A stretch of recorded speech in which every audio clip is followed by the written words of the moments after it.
Hi welcome to my channel. ಈ ವಿಡಿಯೋದಲ್ಲಿ ನಾವು ಕರ್ನಾಟಕ ಶಾಲಾ ಪರೀಕ್ಷೆ ಮತ್ತು ಮೌಲ್ಯ ನಿರ್ಣಯ ಮಂಡಳಿಯವರ ಕಡೆಯಿಂದ ಬಿಟ್ಟಿರ್ತಕ್ಕಂಥ 2025-26ನೇ ಸಾಲಿನ SSLC ಮಾದರಿ ಪ್ರಶ್ನೆ ಪತ್ರಿಕೆ 1 ವಿಷಯ ಸಮಾಜ ವಿಜ್ಞಾನದ ಮಾದರಿ ಪ್ರಶ್ನೆ ಪತ್ರಿಕೆ 1 ಈ ವಿಡಿಯೋದಲ್ಲಿ ನಾವು ನೋಡೋಣ. ನೋಡಿ, ಒಟ್ಟು ನಿಮಗೆ ಎಷ್ಟು ಗಂಟೆ ಸಮಯ ಇರುತ್ತೆ ಅಂದರೆ ಸಮಯ 3 ಗಂಟೆ 15 ನಿಮಿಷಗಳು.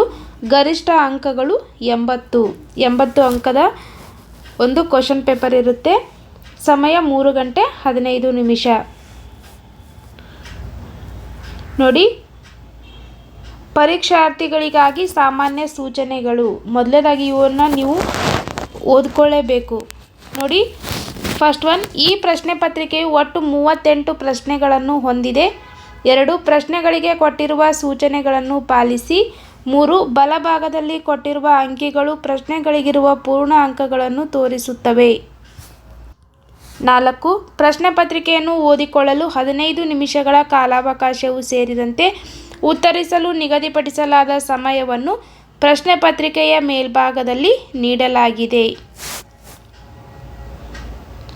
ನೋಡಿ, ಹಾಗಿದ್ರೆ ಮಾದರಿ ಪ್ರಶ್ನೆ ಪತ್ರಿಕೆಯ ಮೊದಲ ಕ್ವಶನ್. ಎಲ್ಲ ಮಾದರಿ ಪ್ರಶ್ನೆ ಪತ್ರಿಕೆಗಳು ವೆರಿ ಇಂಪಾರ್ಟೆಂಟ್, ಯಾಕಂದರೆ ಇವು ಗೋರ್ಮೆಂಟ್ ಬಿಟ್ಟಿರ್ತಕ್ಕಂಥ ಮಾದರಿ ಪ್ರಶ್ನೆ ಪತ್ರಿಕೆಗಳು. ಪ್ರತಿಯೊಂದು ವಿಷಯಕ್ಕೆ 4 ಮಾದರಿ ಪ್ರಶ್ನೆ ಪತ್ರಿಕೆಗಳನ್ನು ಈಗಾಗಲೇ ಗೋರ್ಮೆಂಟ್ ಬಿಟ್ಟಿದೆ. ಅದರಲ್ಲಿ ಇದು ಮೊದಲನೇ ಮಾದರಿ ಪ್ರಶ್ನೆ ಪತ್ರಿಕೆ. ನೋಡಿ, ಹಾಗಿದ್ರೆ ಈ ಕೆಳಗಿನ ಪ್ರತಿಯೊಂದು ಪ್ರಶ್ನೆಗೆ ಅಪೂರ್ಣ ಹೇಳಿಕೆಗೆ 4 ಆಯ್ಕೆಗಳನ್ನು ನೀಡಲಾಗಿದೆ. ಅವುಗಳಲ್ಲಿ ಒಂದು ಮಾತ್ರ ಸರಿಯಾಗಿದೆ ಅಥವಾ ಹೆಚ್ಚು ಸೂಕ್ತವಾಗಿದೆ. ಸರಿಯಾದ ಉತ್ತರವನ್ನು ಆರಿಸಿ ಪೂರ್ಣ ಉತ್ತರವನ್ನು ಅದರ ಕ್ರಮಾಕ್ಷರದೊಂದಿಗೆ ಬರೆಯಿರಿ. ನೋಡಿ, ಮೊದಲ ಪ್ರಶ್ನೆ. ಒಟ್ಟು 8 ಪ್ರಶ್ನೆಗಳಿರುತ್ತವೆ. ಪ್ರತಿ ಪ್ರಶ್ನೆಗೂ 1 ಅಂಕ. ನೀವು 8 ಪ್ರಶ್ನೆಗಳಿಗೆ ಸರಿಯಾಗಿ ಉತ್ತರವನ್ನು ಬರೆದರೆ 8 ಅಂಕಗಳು ನಿಮಗೆ ಬರುತ್ತವೆ. ನೋಡಿ, ಮೊದಲ ಪ್ರಶ್ನೆ. ಮೈಸೂರು ಸಂಸ್ಥಾನದ ರಾಜಗೀತೆ ಕಾಯೋ ಶ್ರೀಗೌರಿಯನ್ನು ರಚಿಸಿದವರು? ಉತ್ತರ ಆಪ್ಷನ್ ಸಿ, ಬಸಪ್ಪ ಶಾಸ್ತ್ರಿ. ಇನ್ನು ಎರಡನೆಯ ಪ್ರಶ್ನೆ. ಪ್ರಥಮ ಮಹಾಯುದ್ಧವನ್ನು ಕೊನೆಗೊಳಿಸಿದ ಒಪ್ಪಂದ? ಉತ್ತರ ಆಪ್ಷನ್ ಸಿ, ವರ್ಸಲ್ಸ್ ಒಪ್ಪಂದ. ನೆಕ್ಸ್ಟ್ ನೋಡಿ, ಮೂರನೇ ಪ್ರಶ್ನೆ. ವಿಶ್ವ ಶಾಂತಿಯನ್ನು ಕಾಪಾಡುವ ಉದ್ದೇಶದಿಂದ ಸ್ಥಾಪನೆಯಾಗಿದ್ದ ಲೀಗ್ ಆಫ್ ನೇಷನ್ ವಿಫಲವಾಗಲು ಕಾರಣ? ಉತ್ತರ ಆಪ್ಷನ್ ಬಿ, ಎರಡನೇ ಮಹಾಯುದ್ಧದ ಪ್ರಾರಂಭ. ಇನ್ನು ನಾಲ್ಕನೇ ಪ್ರಶ್ನೆ. ಕರ್ನಾಟಕದ ಉತ್ತರ ಕನ್ನಡ ಜಿಲ್ಲೆಯ ಸಲ್ಯಾನಿ ಗ್ರಾಮದಲ್ಲಿ ನಡೆದ ಪರಿಸರ ಚಳುವಳಿ? ಆಪ್ಷನ್ ಬಿ, ಅಪ್ಪಿಕೋ ಚಳುವಳಿ. ಇನ್ನು ಐದನೇ ಪ್ರಶ್ನೆ. ಭಾರತದಲ್ಲಿ ನಿರ್ಗಮನ ಮಾನ್ಸೂನ್ ಮಾರುತಗಳ ಅವಧಿ? ಉತ್ತರ ಆಪ್ಷನ್ ಸಿ, ಅಕ್ಟೋಬರ್ನಿಂದ ನವೆಂಬರ್. ನೆಕ್ಸ್ಟ್ ನೋಡಿ, ಆರನೇ ಪ್ರಶ್ನೆ. ಮಾರ್ಗಸೂಚಿ ಎಂದು ಕರೆಯಲ್ಪಡುವ ತಂತ್ರಜ್ಞಾನ?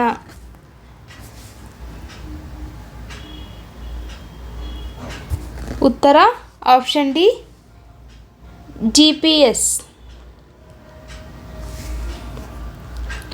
ಏಳನೇ ಪ್ರಶ್ನೆ. ನಮ್ಮ ಸಂವಿಧಾನದ 73ನೇ ತಿದ್ದುಪಡಿಯ ಮೂಲಕ ಸ್ಥಳೀಯ ಸರ್ಕಾರ ಪದ್ಧತಿಯಲ್ಲಿ ಜಾರಿಗೆ ತರಲಾದ ಪಂಚಾಯತ್ ರಾಜ್ ವ್ಯವಸ್ಥೆಯು ಹೊಂದಿರುವುದು? ಆಪ್ಷನ್ ಬಿ, 3 ಹಂತಗಳನ್ನು ಪಂಚಾಯತ್ ರಾಜ್ ವ್ಯವಸ್ಥೆ ಹೊಂದಿದೆ. ಇನ್ನು ಎಂಟನೇ ಪ್ರಶ್ನೆ. ಉದ್ಯಮಶೀಲತೆಯ ಆಂಗ್ಲ ಪದವಾದ ಎಂಟ್ರಪ್ರೈಸು ಬಂದಿರುವುದು ಯಾವ ಭಾಷೆಯಿಂದಪ್ಪ ಅಂದ್ರೆ? ಆಪ್ಷನ್ ಡಿ, ಫ್ರೆಂಚ್ ಭಾಷೆಯಿಂದ. ಇನ್ನು ನೆಕ್ಸ್ಟ್ ನೋಡಿ, ಈ ಪ್ರತಿಯೊಂದು ಪ್ರಶ್ನೆಗೂ ಒಂದು ವಾಕ್ಯದಲ್ಲಿ ಉತ್ತರಿಸಿ. ಮೊದಲ ಪ್ರಶ್ನೆ 9. ಭಾರತವನ್ನು ಒಡೆದು ಆಳಲು ಬ್ರಿಟಿಷರು 1909ರ ಭಾರತೀಯ ಪರಿಷತ್ ಕಾಯ್ದೆಯನ್ನು ಹೇಗೆ ಬಳಸಿಕೊಂಡರು? ಉತ್ತರ ಮುಸ್ಲಿಮರಿಗೆ ಪ್ರತ್ಯೇಕ ಮತಗಟ್ಟೆ ವ್ಯವಸ್ಥೆಯನ್ನು ಜಾರಿಗೆ ತರುವುದರ ಮೂಲಕ ಬಳಸಿಕೊಂಡರು. 10ನೇ ಪ್ರಶ್ನೆ. ಹಿಟ್ಲರನು ಹಿಟ್ಲರನು ಗೋಬೆಲ್ಸ್ ಹೆಸರಿನ ವಿಶೇಷ ಮಂತ್ರಿಯನ್ನು ಏಕೆ ನೇಮಿಸಿದನು? ಉತ್ತರ: ಜನಾಂಗೀಯ ದ್ವೇಷ ಬೆಳೆಸಲು. ಇನ್ನು 11ನೇ ಪ್ರಶ್ನೆ, ವಿಶ್ವಸಂಸ್ಥೆಯ ದತ್ತಿ ಸಮಿತಿಯು ತನ್ನ ಪ್ರಸ್ತುತತೆಯನ್ನು ಕಳೆದುಕೊಂಡಿದೆ ಏಕೆ? ಉತ್ತರ: ಈ ಸಮಿತಿಯ ಆಡಳಿತಕ್ಕೆ ಒಳಪಟ್ಟ ಎಲ್ಲ ಪ್ರದೇಶಗಳು ಸ್ವಯಂ ಆಡಳಿತ ಸಾಧಿಸಿರುವುದರಿಂದ ವಿಶ್ವಸಂಸ್ಥೆಯ ದತ್ತಿ ಸಮಿತಿಯು ತನ್ನ ಪ್ರಸ್ತುತತೆಯನ್ನು ಕಳೆದುಕೊಂಡಿದೆ.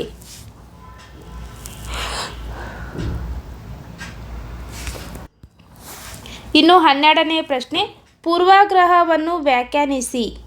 ಉತ್ತರ: ಒಬ್ಬ ವ್ಯಕ್ತಿ ಅಥವಾ ಒಂದು ಸಮೂಹದವರ ಬಗ್ಗೆ ಹೊಂದಿರಬಹುದಾದ ಪೂರ್ವ ನಿರ್ಧಾರಿತ ಮನೋಭಾವನೆಯೇ ಪೂರ್ವಾಗ್ರಹ.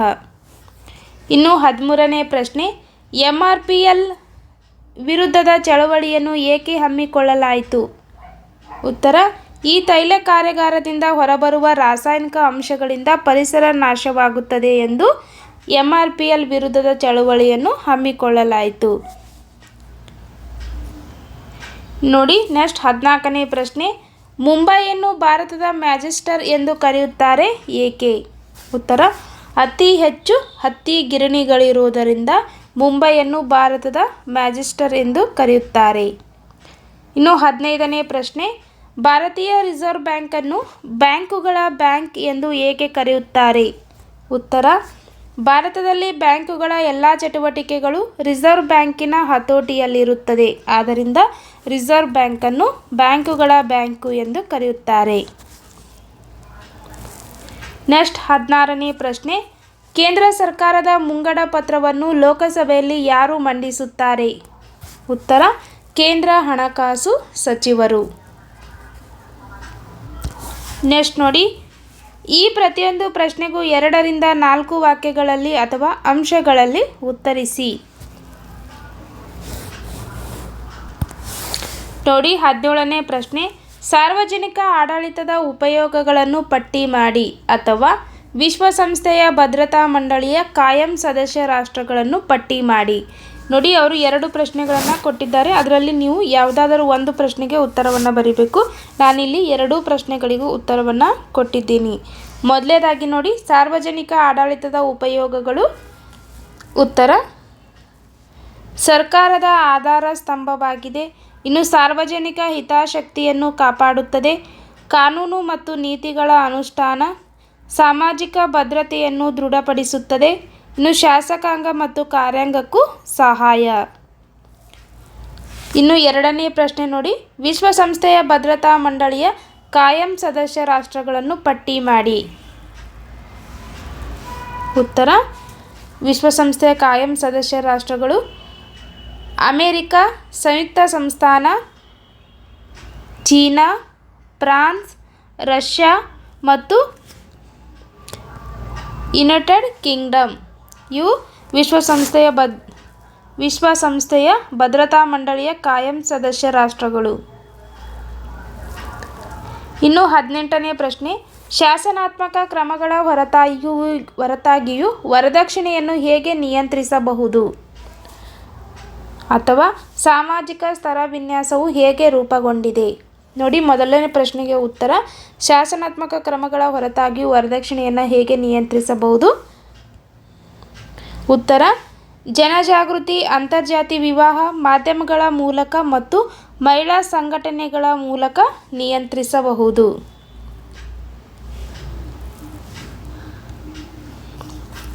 ಇನ್ನು ಸಾಮಾಜಿಕ ಸ್ತರವಿನ್ಯಾಸವು ಹೇಗೆ ರೂಪುಗೊಂಡಿದೆ? ಉತ್ತರ: ಸಾಮಾಜಿಕ ಸ್ತರವಿನ್ಯಾಸವು ಸಮಾಜದಿಂದ ನಿರ್ಮಿಸಲ್ಪಟ್ಟಿದೆ. ಇನ್ನು ಶ್ರೀಮಂತ ಕುಟುಂಬದಲ್ಲಿ ಜನಿಸಿದ ಮಕ್ಕಳಿಗೆ ಪೌಷ್ಟಿಕ ಆಹಾರ, ಶಾಲೆ, ಉದ್ಯೋಗದ ಅವಕಾಶ ಹೆಚ್ಚು. ಬಡವರ ಮಕ್ಕಳಿಗೆ ಈ ಅವಕಾಶಗಳು ಕಡಿಮೆ. ಶ್ರೀಮಂತ ಮತ್ತು ಬಡವ ಎಂಬ ವರ್ಗೀಕರಣಕ್ಕೆ ಮಕ್ಕಳು ಕಾರಣವಲ್ಲ.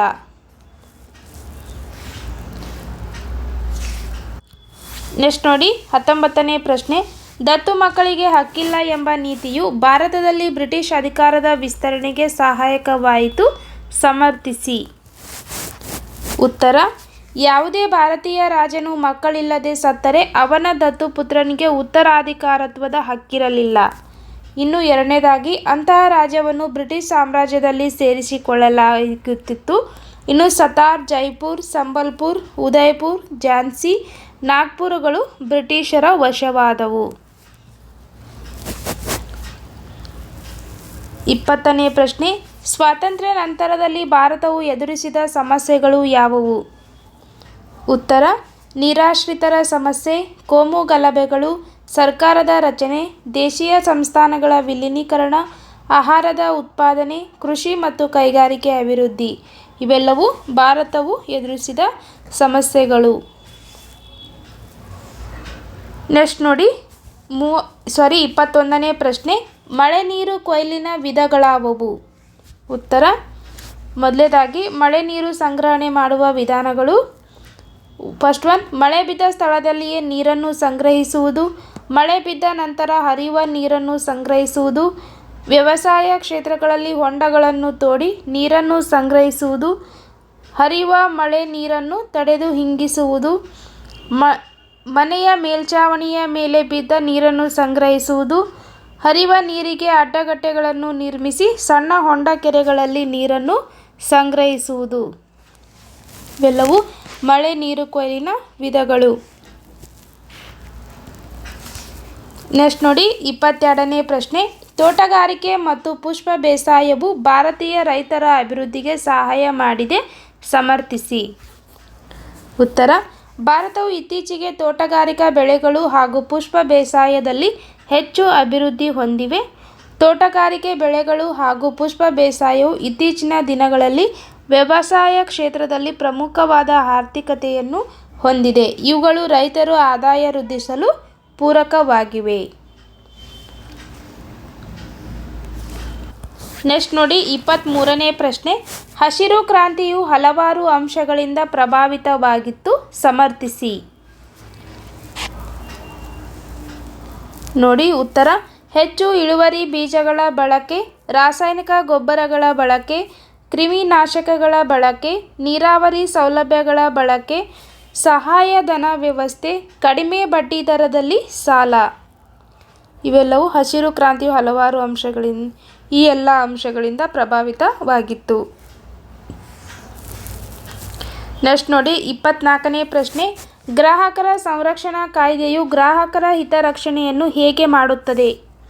ಉತ್ತರ: ಗ್ರಾಹಕರ ಜೀವನ ಮತ್ತು ಆಸಕ್ತಿಗೆ ಅಪಾಯಕಾರಿವೆನಿಸುವ ಸರಕುಗಳ ವಿಕ್ರಯದ ವಿರುದ್ಧ ರಕ್ಷಿಸಲ್ಪಡುವ ಒಂದು ಹಕ್ಕು. ಇನ್ನು ಮಾಹಿತಿ ಪಡೆಯುವ ಹಕ್ಕು, ವಸ್ತುಗಳ ಆಯ್ಕೆಯ ಹಕ್ಕು, ವಸ್ತುಗಳ ಬಗ್ಗೆ ಆಲಿಸುವ ಹಕ್ಕು, ಶೋಷಣೆಯ ವಿರುದ್ಧ ಪರಿಹಾರ ಕೇಳುವ ಹಕ್ಕು, ಗ್ರಾಹಕ ಶಿಕ್ಷಣದ ಹಕ್ಕು, ವಂಚನೆ ಅಥವಾ ಮೋಸದ ವಿರುದ್ಧದ ಹಕ್ಕು. ಈ ಮೇಲ್ಕಂಡ ಹಕ್ಕುಗಳ ಮೂಲಕ ಗ್ರಾಹಕರ ಹಿತಾಸಕ್ತಿಯನ್ನು ಕಾಪಾಡುತ್ತದೆ.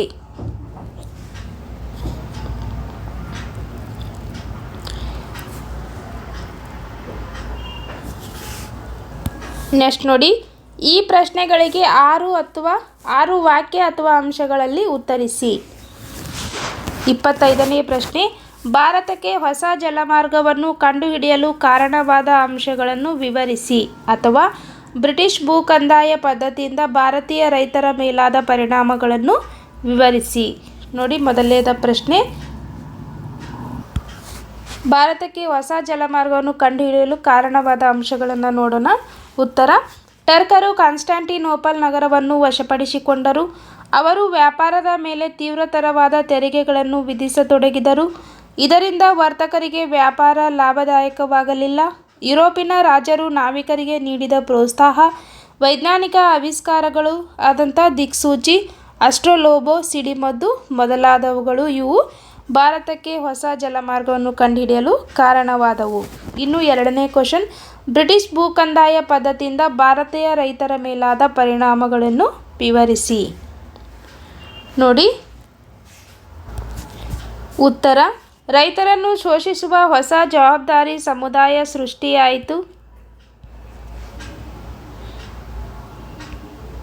ಇನ್ನು ರೈತರು ವಿವಿಧ ಬಗೆಯ ಸಂಕಷ್ಟಗಳಿಗೆ ಒಳಗಾದರು.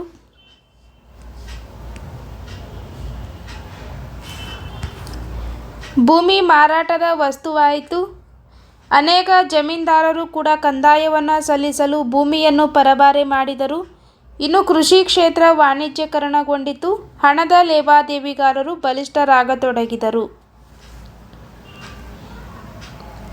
ನೆಕ್ಸ್ಟ್ ನೋಡಿ 26ನೇ ಪ್ರಶ್ನೆ, ಅರಣ್ಯಗಳು ನಮಗೆ ಹಾಗೂ ಪರಿಸರಕ್ಕೆ ಅತ್ಯಂತ ಉಪಯುಕ್ತವಾಗಿವೆ ಹೇಗೆ?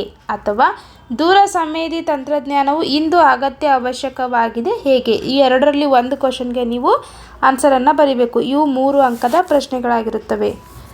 ನೋಡಿ, ಮೊದಲನೇ ಪ್ರಶ್ನೆಗೆ ಉತ್ತರ: ಶುದ್ಧ ವಾಯು, ಆಹಾರ ಹಾಗೂ ಮೇವನ್ನು ಪೂರೈಸುತ್ತವೆ, ಉತ್ತಮ ಮಳೆ ತರಲು ಸಹಾಯಕವಾಗಿವೆ, ಮಣ್ಣಿನ ಸವೆತವನ್ನು ನಿಯಂತ್ರಿಸುತ್ತವೆ, ಪ್ರಾಣಿ ಪಕ್ಷಿಗಳಿಗೆ ಆಶ್ರಯ ತಾಣವಾಗಿವೆ, ಇನ್ನು ಔಷಧೀಯ ಸಸ್ಯಗಳ ಆಗರವಾಗಿವೆ, ಪ್ರವಾಸಿಗರನ್ನು ಆಕರ್ಷಿಸುತ್ತವೆ, ಉದ್ಯೋಗಾವಕಾಶಗಳನ್ನು ಒದಗಿಸುತ್ತವೆ, ಜೈವಿಕ ಪರಿಸರ ಸಮತೋಲನವನ್ನು ಕಾಪಾಡುತ್ತವೆ. ಇನ್ನು ಅಥವಾ ಎರಡನೇ ಕ್ವಶನ್ ಆದಂಥ ದೂರ ಸಂವೇದಿ ತಂತ್ರಜ್ಞಾನವು ಇಂದು ಅವಶ್ಯವಾಗಿದೆ ಹೇಗೆ? ಈ ಕ್ವಶನ್ಗೆ ಉತ್ತರ ನೋಡಿ: ಆ ಕಾಲದ ನೈಜ ಸ್ಪಷ್ಟ ಮಾಹಿತಿ ದೊರೆಯುವುದು, ಇದರಿಂದ ಪಡೆಯುವ ಮಾಹಿತಿಯನ್ನು ಸುಲಭವಾಗಿ ಕಂಪ್ಯೂಟರ್ಗಳಿಂದ ವಿಶ್ಲೇಷಿಸಬಹುದು, ಕಡಿಮೆ ವೆಚ್ಚದ ಮಾಹಿತಿ ಸಂಗ್ರಹಣೆ ವಿಧಾನವಾಗಿದೆ, ಇನ್ನು ಹವಾಮಾನ ವೈಪರೀತ್ಯವಿದ್ದರೂ ಚಿತ್ರ ಪಡೆಯಬಹುದು, ನೈಸರ್ಗಿಕ ವಿಕೋಪಗಳ ಪ್ರಭಾವದ ಪ್ರದೇಶ ಹಾಗೂ ಅನಾಹುತಗಳ ತೀವ್ರತೆ ಅಧ್ಯಯನಕ್ಕೆ ಉಪಯುಕ್ತ, ಭೂ ಬಳಕೆ, ಅರಣ್ಯ, ಜಲರಾಶಿ, ವಸತಿ, ಬೆಳೆ ಹಂಚಿಕೆ ಇತ್ಯಾದಿ ನೈಸರ್ಗಿಕ ಸಂಪನ್ಮೂಲಗಳ ವಿಶ್ಲೇಷಣೆಯಲ್ಲಿ ಅಗತ್ಯ.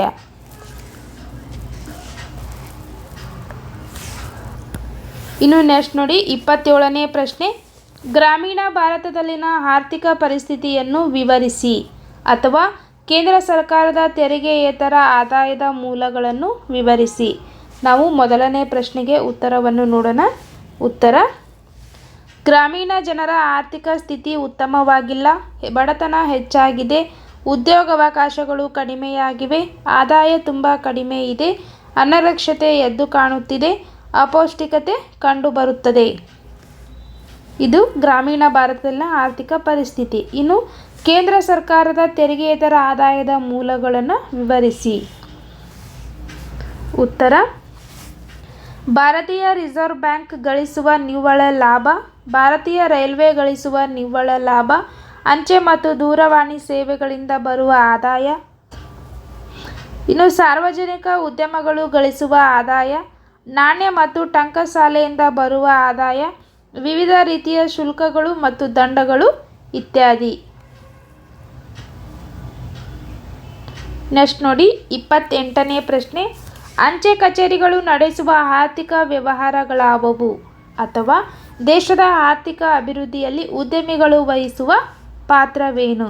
ನೋಡಿ, ಮೊದಲನೇ ಪ್ರಶ್ನೆಗೆ ಉತ್ತರ: ರಾಷ್ಟ್ರೀಯ ಉಳಿತಾಯ ಪತ್ರಗಳನ್ನು ನೀಡುತ್ತದೆ, ಅಂಚೆ ಉಳಿತಾಯ ಖಾತೆಗಳನ್ನು ಆರಂಭಿಸಿದೆ, ಕಿಸಾನ್ ವಿಕಾಸ ಪತ್ರಗಳನ್ನು ನೀಡುತ್ತದೆ, ಅಂಚೆ ವಿಮೆ ಯೋಜನೆ, ನಿವೃತ್ತಿ ವೇತನ ಯೋಜನೆ, ಹಣವನ್ನು ವರ್ಗಾಯಿಸುವುದು.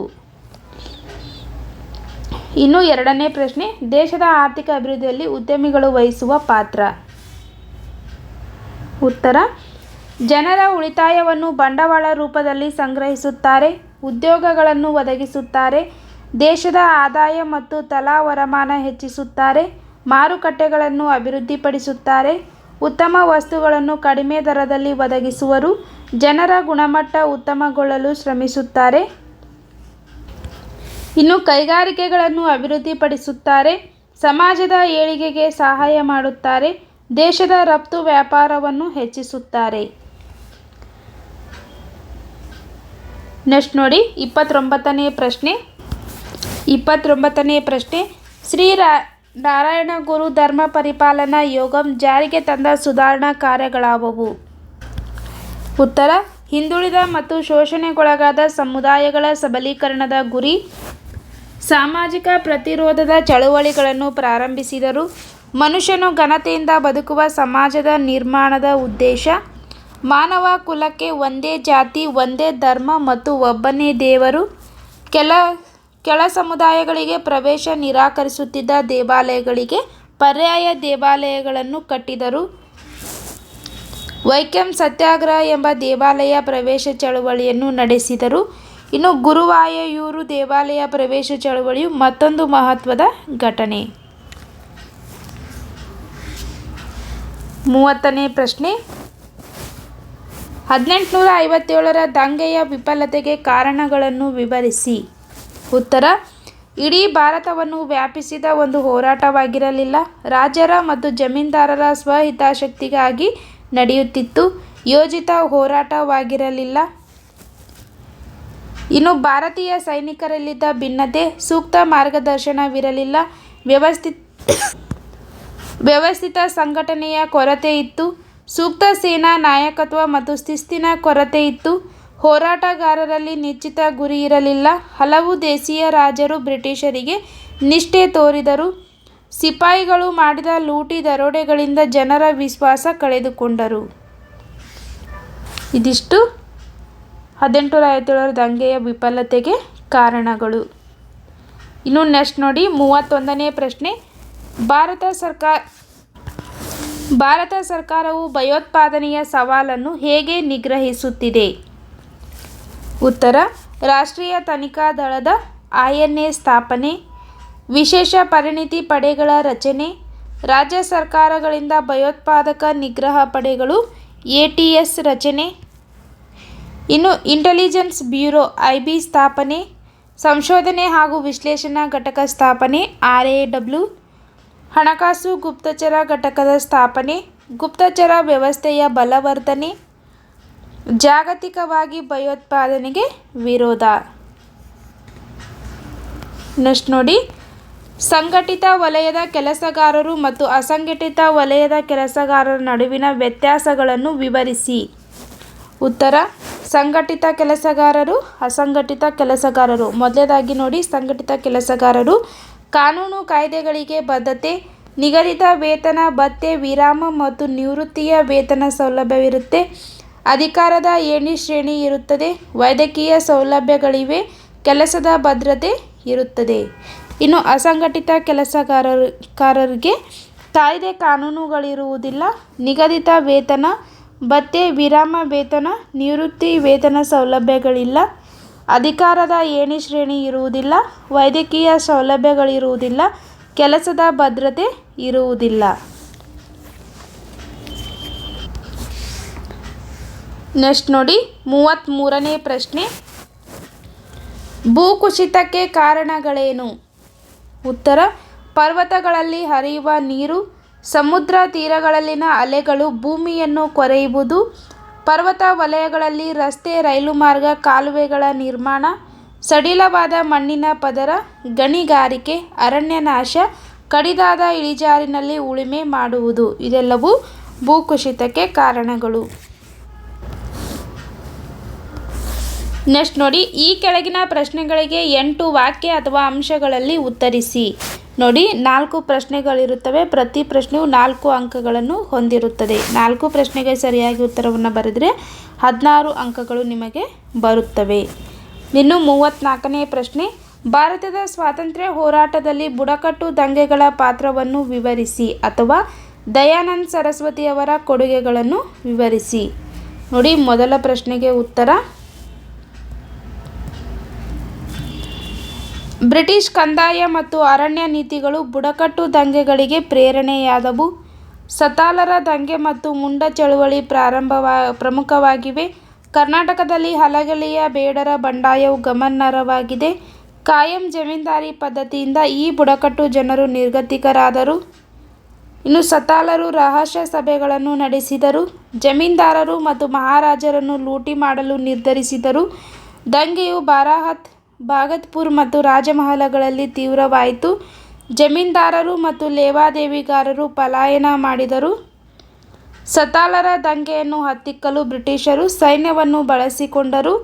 ಇನ್ನು ಸತಾಲರ ದಂಗೆಯು ಮುಂದಿನ ಅನೇಕ ಹೋರಾಟಗಳಿಗೆ ಪ್ರೇರಣೆಯಾಯಿತು. ಇದಿಷ್ಟು ಭಾರತ ಸ್ವಾತಂತ್ರ್ಯ ಹೋರಾಟದಲ್ಲಿ ಬುಡಕಟ್ಟು ದಂಗೆಗಳ ಪಾತ್ರ. ಇನ್ನು 2ನೇ ಪ್ರಶ್ನೆ. ದಯಾನಂದ ಸರಸ್ವತಿಯವರ ಕೊಡುಗೆಗಳನ್ನು ವಿವರಿಸಿ. ಉತ್ತರ: ಆರ್ಯ ಸಮಾಜವನ್ನು ಸ್ಥಾಪಿಸಿದರು. ವೇದಗಳು ಸತ್ಯ ಮತ್ತು ಜ್ಞಾನದ ಮೂಲವೆಂದರು. ವೇದಗಳಿಗೆ ಹಿಂದಿರುಗಿ ಎಂದು ಘೋಷಿಸಿದರು. ವಿಗ್ರಹಾರಾಧನೆ, ಜಾತಿ ಪದ್ಧತಿಯನ್ನು ಖಂಡಿಸಿದರು. ವಿಧವಾ ವಿವಾಹವನ್ನು ಪ್ರೋತ್ಸಾಹಿಸಿದರು. ಸ್ವದೇಶಿ ವಸ್ತುಗಳ ಬಳಕೆಗೆ ಕರೆ ನೀಡಿದರು. ಇನ್ನು ಸತ್ಯಾರ್ಥ ಪ್ರಕಾಶ ಕೃತಿ ರಚಿಸಿದರು. ಸುದ್ದಿ ಚಳುವಳಿ ಆರಂಭಿಸಿದರು. ಭಾರತೀಯರಿಗೆ ಭಾರತ ಎಂದು ಘೋಷಿಸಿದರು. ನೆಕ್ಸ್ಟ್ ನೋಡಿ 35ನೇ ಪ್ರಶ್ನೆ. ಮಣ್ಣಿನ ಸವೆತವನ್ನು ತಡೆಗಟ್ಟುವ ವಿಧಾನಗಳಾವುವು ಅಥವಾ ಕೈಗಾರಿಕೆಗಳ ಸ್ಥಾನೀಕರಣದ ಮೇಲೆ ಪ್ರಭಾವ ಬೀರುವ ಅಂಶಗಳಾವುವು? ನೋಡಿ, ಮೊದಲನೇದಾಗಿ ಮಣ್ಣಿನ ಸವೆತವನ್ನು ತಡೆಗಟ್ಟುವ ವಿಧಗಳು. ಉತ್ತರ: ಇಳಿಜಾರಿಗೆ ಅಡ್ಡಲಾಗಿ ಉಳುಮೆಯನ್ನು ಮಾಡುವುದು, ಅಡ್ಡ ಬದುಗಳನ್ನು ನಿರ್ಮಿಸುವುದು, ಹಂತ ಹಂತವಾಗಿ ವ್ಯವಸಾಯ ಕ್ಷೇತ್ರಗಳ ನಿರ್ಮಾಣ, ಅರಣ್ಯ ನಾಶವನ್ನು ತಡೆಗಟ್ಟುವುದು, ಅರಣ್ಯಗಳ ಬೆಳವಣಿಗೆಯನ್ನು ಪ್ರೋತ್ಸಾಹಿಸುವುದು, ಅತಿಯಾಗಿ ಮೇಯಿಸುವುದನ್ನು ನಿಯಂತ್ರಿಸುವುದು, ನೀರಿನ ಯೋಜಿತ ಬಳಕೆ, ಚೆಕ್ ಡ್ಯಾಮ್ಗಳ ನಿರ್ಮಾಣ. ಇನ್ನು 2ನೇ ಕ್ವಶನ್, ಕೈಗಾರಿಕೆಗಳ ಸ್ಥಾನೀಕರಣದ ಮೇಲೆ ಪ್ರಭಾವ ಬೀರುವ ಅಂಶಗಳು. ಉತ್ತರ: ಕಚ್ಚಾ ವಸ್ತುಗಳು, ಶಕ್ತಿ ಸಂಪನ್ಮೂಲಗಳು, ಮಾರುಕಟ್ಟೆ, ಸಂಚಾರ ಸೌಲಭ್ಯ, ಕಾರ್ಮಿಕರ ಪೂರೈಕೆ, ಬಂದರುಗಳ ಸೌಲಭ್ಯ, ಕಡಿಮೆ ದರದ ಭೂಮಿ ದೊರೆಯುವಿಕೆ, ತಾಂತ್ರಿಕತೆ, ಸರ್ಕಾರದ ನೀತಿ ನಿಯಮಗಳು. ಇಷ್ಟು ಕೈಗಾರಿಕೆಗಳ ಸ್ಥಾನೀಕರಣದ ಮೇಲೆ ಪ್ರಭಾವ ಬೀರುವ ಅಂಶಗಳು. ನೀವು ನೆಕ್ಸ್ಟ್ ನೋಡಿ 36ನೇ ಪ್ರಶ್ನೆ. ನಾಲ್ವಡಿ ಕೃಷ್ಣರಾಜ ಒಡೆಯರ ಸಾಧನೆಗಳನ್ನು ವಿವರಿಸಿ. ಉತ್ತರ: ಪ್ರಾಥಮಿಕ ಶಾಲೆಗಳಲ್ಲಿ ಶಿಕ್ಷಣ ಶುಲ್ಕ ರದ್ದು, ಹೆಣ್ಣು ಮಕ್ಕಳ ವಿದ್ಯಾಭ್ಯಾಸದ ಏಳಿಗೆಗೆ ನೆರವು. ಇನ್ನು ಮೈಸೂರು ವಿಶ್ವವಿದ್ಯಾಲಯ ಸ್ಥಾಪನೆ, ವಿದೇಶದಲ್ಲಿ ವಿದ್ಯಾಭ್ಯಾಸಕ್ಕೆ ಹೋಗುವವರಿಗೆ ವಿದ್ಯಾರ್ಥಿ ವೇತನ, ಬೆಂಗಳೂರಿನಲ್ಲಿ ಭಾರತೀಯ ವಿಜ್ಞಾನ ಸಂಸ್ಥೆಯ ಸ್ಥಾಪನೆ, ಕಾವೇರಿ ನದಿಗೆ ಅಣೆಕಟ್ಟು ನಿರ್ಮಾಣ, ಹೊಸ ರೈಲು ಮಾರ್ಗಗಳ ನಿರ್ಮಾಣ, ಸಣ್ಣ ಮತ್ತು ದೊಡ್ಡ ಪ್ರಮಾಣದ ಕೈಗಾರಿಕೆಗಳ ಸ್ಥಾಪನೆ, ನ್ಯಾಯ ವಿಧಾಯಕ ಸಭೆಯ ರಚನೆ. ನೆಕ್ಸ್ಟ್ ನೋಡಿ, ಭ್ರಷ್ಟಾಚಾರವನ್ನು ನಿಯಂತ್ರಿಸಲು ಸರ್ಕಾರವು ಕೈಗೊಂಡಿರುವ ಕ್ರಮಗಳನ್ನು ವಿವರಿಸಿ. ಉತ್ತರ: ಉತ್ತಮ ಆರ್ಥಿಕ ಸುಧಾರಣೆಗಳು, ಯೋಜನಾಬದ್ಧ ಹಣಕಾಸಿನ ನಿರ್ವಹಣೆ, ಪ್ರಗತಿಪರ ತೆರಿಗೆ ಪದ್ಧತಿ, ಗುಡಿ ಮತ್ತು ಗೃಹ ಕೈಗಾರಿಕೆಗಳ ಅಭಿವೃದ್ಧಿ, ಭೂ ಸುಧಾರಣೆಗಳು, ಕಾರ್ಮಿಕ ಪರ ಧೋರಣೆಗಳು. ಇದಿಷ್ಟು ಭ್ರಷ್ಟಾಚಾರವನ್ನು ನಿಯಂತ್ರಿಸಲು ಸರ್ಕಾರ ಕೈಗೊಂಡಿರುವ ಕ್ರಮಗಳು. ಇನ್ನು ನೆಕ್ಸ್ಟ್ ನೋಡಿ, ಈ ಕೆಳಗಿನವುಗಳಲ್ಲಿ ಯಾವುದಾದರೂ 5 ನಿಮಗೆ ಕೊಟ್ಟಿರುವ ಭಾರತದ ನಕ್ಷೆಯಲ್ಲಿ ಗುರುತಿಸಿ. ನೋಡಿ, ಇಂಡಿಯಾ ಮ್ಯಾಪನ್ನು ಕೊಟ್ಟಿರ್ತಾರೆ. ಇದರಲ್ಲಿ ಒಂದಿಷ್ಟು ಸ್ಥಳಗಳ ಹೆಸರನ್ನು ಕೊಟ್ಟಿರ್ತಾರೆ. ಅವು ಎಲ್ಲಿ ಬರುತ್ತವೆ ಅಂತ ಯಾವುದಾದ್ರೂ 5 ನೀವು ಭಾರತ ನಕ್ಷೆಯಲ್ಲಿ ಕರೆಕ್ಟಾಗಿ ಗುರುತಿಸಿದರೆ ನಿಮಗೆ 5 ಅಂಕಗಳು ಬರುತ್ತವೆ. ನೋಡಿ, ಈ ರೀತಿ ಇದು 23 ಡಿಗ್ರಿ ಉತ್ತರ ಅಕ್ಷಾಂಶ, ದುರ್ಗಾಪುರ, ಪಾರಾದೀಪ್, ವಿಶಾಖಪಟ್ಟಣ, ಇಂದಿರಾ ಪಾಯಿಂಟ್, ಪಾಕ್ ಜಲಸಂಧಿ, ಕೊಚ್ಚಿ, ಮುಂಬೈ. ಈ ರೀತಿ ನೀವು ಕೊಟ್ಟಿರ್ತಕ್ಕಂಥ ಪ್ಲೇಸನ್ನು ಮ್ಯಾಪಲ್ಲಿ ಗುರುತಿಸಬೇಕು. ಸರಿಯಾಗಿ ಗುರುತಿಸಿದರೆ 5 ಅಂಕಗಳು ನಿಮಗೆ ಬರುತ್ತವೆ. ಇಲ್ಲಿಗೆ ಮಾದರಿ ಪ್ರಶ್ನೆ ಪತ್ರಿಕೆ 1 ಸಮಾಜ ವಿಜ್ಞಾನ ಮುಗಿತು.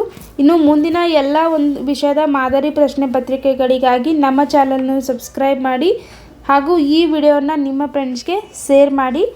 ನಿಮಗೆ ಯಾವುದೇ ಒಂದು ಅಧ್ಯಾಯದ LBA ಪ್ರಶ್ನೋತ್ತರಗಳಾಗಿರಬಹುದು ಮತ್ತು ಮಾದರಿ ಪ್ರಶ್ನೆ ಪತ್ರಿಕೆಗಳು ಬೇಕಾದರೆ ಕಮೆಂಟ್ ಬಾಕ್ಸಲ್ಲಿ ಕಮೆಂಟ್ ಮಾಡಿ. Thank you.